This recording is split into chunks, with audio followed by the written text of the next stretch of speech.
ৰাইজৰ সহযোগত আমাৰ সভাপতি ডাঙৰীয়াই কৈছে আমি প্ৰায় 2 লক্ষ ভোটত আমি জিকিম আৰু তেনেধৰণে আমি কাম কৰিছোঁ।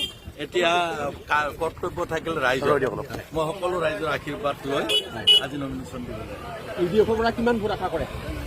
তেওঁলোকৰতো 3.5 লাখ 4 লাখ ভোট, তেওঁলোকে 3.5 লাখ মিনিমাম তেওঁলোকে নিজে কৈছে, তেওঁলোকৰ বিশ্বাস আছে। গতিকে মই ভাবোঁ যে তেওঁলোকৰ ভোটখিনি হ'লে আমি 2 লাখ। কংগ্ৰেছে কৈছে যে ইউডিএফৰ ভোটটো সম্পূৰ্ণ সংখ্যালঘুভাৱে মই পাম।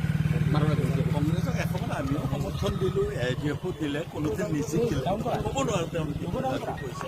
আপোনালোকে চবেই ওলাম, আপোনালোকে ভাবিব নালাগে বিপৰীত দল কমজোৰ বুলি। আমি ইমান নমিনেশ্যন সময়ত আমাক ইমান পাব্লিক দেখাবলৈ আমি ইচ্ছা নাই। জাষ্ট 5,000 মান গেদাৰিং কৰিছোঁ আমি।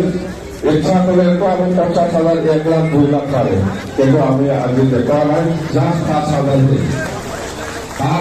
মানুহ গেদাৰিং কৰিছোঁ আমি, ইয়াৰ ওপৰত পৰা নাই আমি। ইয়াতেতো 5,000তকৈ বেছি হৈছে এতিয়া। তো আমি নমিনেশ্যন দিবলৈ যাওঁ একেলগে চবে ফূৰ্তি কৰা দেই। তো সেইখিনি কৈ মই বক্তব্য ইয়াতে হৈছে। বহুত বহুত ধন্যবাদ হাৰামা মহিলা ডাঙৰীয়ালৈ তেখেতৰ বক্তব্যৰ কাৰণে। এতিয়া আমি সকলোৱে লাইনত যাব। এতিয়া আমি ৰাস্তা এৰি দিব, ইফালে ৰাস্তা এৰি দিব। আমি এতিয়া ৰেলি কৰি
জিন্দাবাদ।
Saya ini